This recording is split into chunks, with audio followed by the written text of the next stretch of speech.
Tim with Online Big Blue, bringing you the best in New York Giants sports talk and entertainment. I thought we would cover multiple topics today. While we are in the slow, silly season, there are a couple things on the Giant front that are out there. Some things the Giants are discussing or potentially people are rumoring them to look at, or just some things that I refer to as stupid articles in the paper, which are just filler till the start of training camp. First thing we'll talk about is the New York Giants and Colin Kaepernick. Now, Colin Kaepernick, in my mind, no matter what, should have always been in the league. I mean, yeah, I personally think he's an idiot.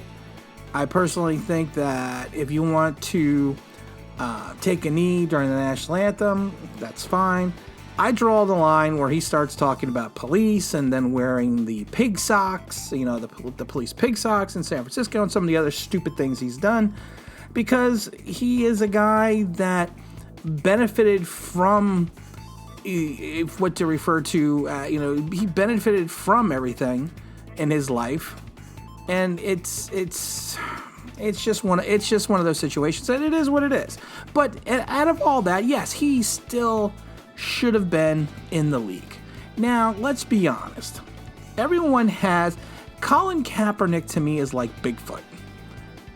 Everyone that you talk about Colin Kaepernick, you talk about what you saw and what he was and what he was doing and how he was lumbering through the... Oh, no, that is Bigfoot.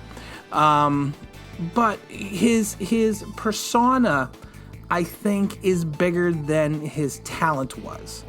Now, I'm only saying that because if you take a look at his record, after the 13 season, where he did go 12-4, he threw for 21 touchdowns, 8 interceptions.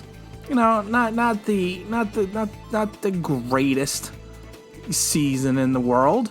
They did go 12-4, but after that, the wheels kind of fell off the bus when he hit 27.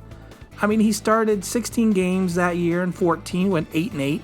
Only threw for 19 touchdowns and 10 interceptions. And then the wheels really fell off the bus in 2015, where he only was able to play in 9 games, started 8, still went 2-6. And again, threw for 6 touchdowns and 5 interceptions for only 1,600 yards.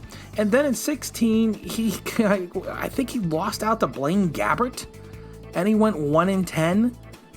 While he did throw 16 touchdowns and 4 interceptions, you know what they always say, you have to always, especially on a bad team, there usually will be someone with some good stats. But that doesn't make him the all-pro quarterback or what he was supposed to be in 2013 and 2012. Now, if you go back to the 2012 season, you have to remember, Harbaugh did Alex Smith dirty in 2012. I mean, Harbaugh took out Alex. Alex Smith had the concussion, missed the one game. Smith was 6-2, completed 70% of his passes for 13 touchdowns and 5 interceptions for over 1,700 yards. And I understand that they were still remembering what happened in 12 and in 10.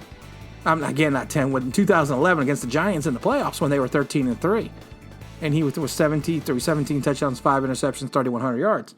So yeah, they were trying to avoid that because he thought he had something special in Kaepernick. But the whole thing in the NFL has always been you don't lose your spot because of injury, and that's what happened. But I think it was just an excuse for Harbaugh to move Kaepernick in. But that's neither here nor there. But like I said, I think Kaepernick's persona is bigger than his stats, and I do not think the Giants need to bring in a third, I don't even know how old Kaepernick is now.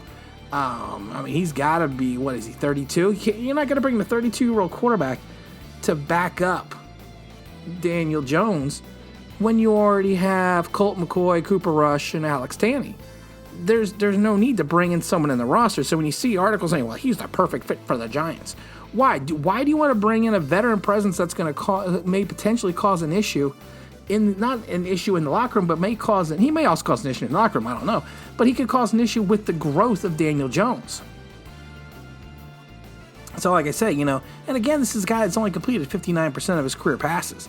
Yeah, he's thrown for 72 touchdowns and to 30 and only 30 interceptions, and that's great and all. But like I said, he had 3 bad seasons in a row. And people don't remember that. And like Bigfoot, they only remember what they saw. They don't remember the reality. And that's just my, like I said. And my other thing is, if you're going, Kaepernick was not allowed in the league supposedly because of the fact that he was a distraction. So if that was the case, and people are like, well, it was racist. I don't know if it was racist. I just think NFL teams don't want to deal with distractions. Take a look at the whole Tim Tebow situation. If you're going to say Kaepernick can't be a starting quarterback or a second-string quarterback in the NFL, you can't tell me that Tim Tebow could not have been a third-string quarterback in the NFL. The only reason he did not stay in the NFL was because of the fact that he was a distraction. He was a distraction with the Jets. I remember when he signed on with New England in that preseason, played well, still didn't make the team. I remember when he signed on with the Eagles, played well in the preseason, still didn't make the team. Why? Because I felt like he's a distraction. And NFL franchises don't want a distraction during the season. But let's also jump into another distraction. We'll call him Josh Gordon. Yeah, I keep saying, well, should we kick the tires on Josh Gordon? Josh Gordon, believe it or not, is only 29 years old. But he seems like we've been talking about him for like 50 years now. He, again, is another player. Yes, we have a dearth at the wide receiver position. I'm not going to lie. But he's also not the type of guy that we want to bring into the locker room. If you're getting rid of OBJ because of the fact that because you got rid of OBJ because of the fact that he was a bad locker room influence, you're going to bring in Josh Gordon? If you had looked in the dictionary for, bad locker room decisions, Josh Gordon's picture would probably be right there.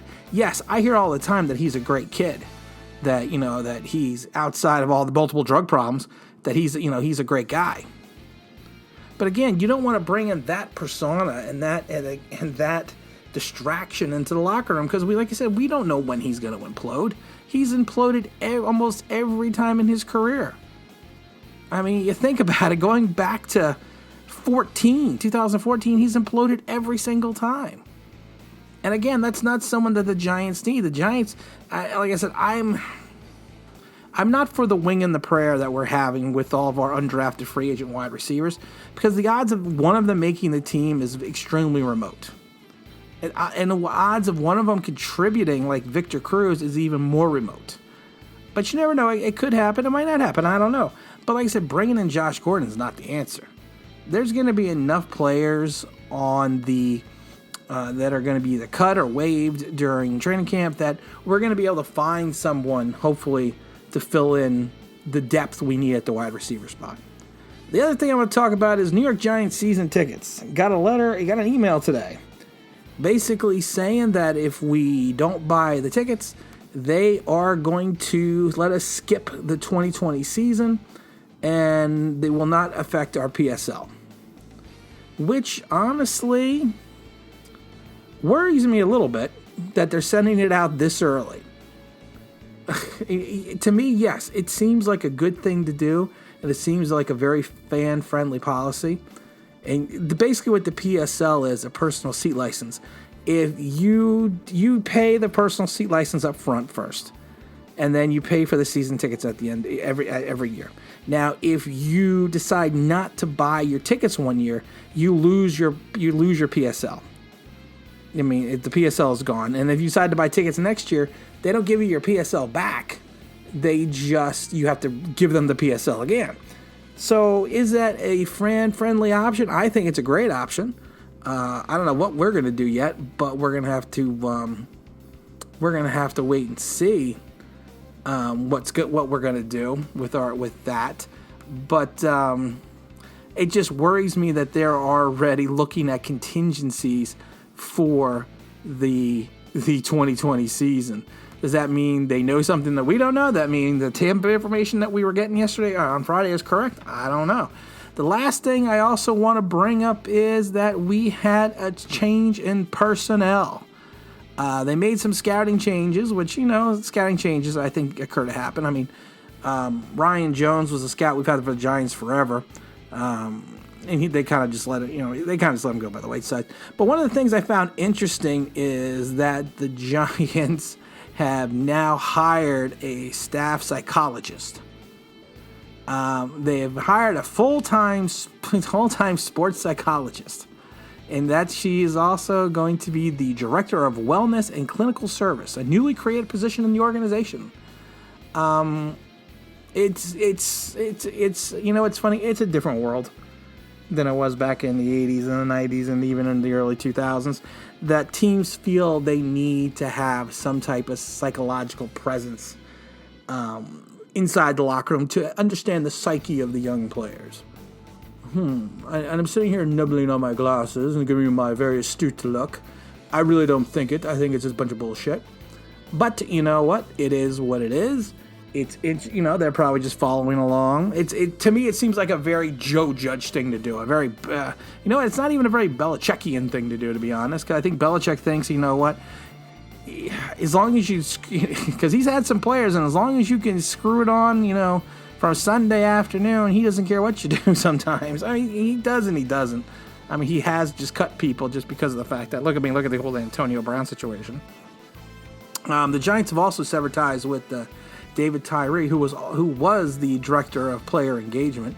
I think that position is now going to be filled by Dr. Lawrence as well. So, I think there's Ashley Lynn as the current assistant, and she's going to be staying on as well. So this is just some of the information and fun stuff that's going on with the New York Giants during the offseason as we wait for the start of training camp. And again, this is Tim with Online Big Blue, bringing you the best in New York Giants sports talk and entertainment. And as always, if you could subscribe, if you could ring the bell, I think you know what that means. That would be awesome.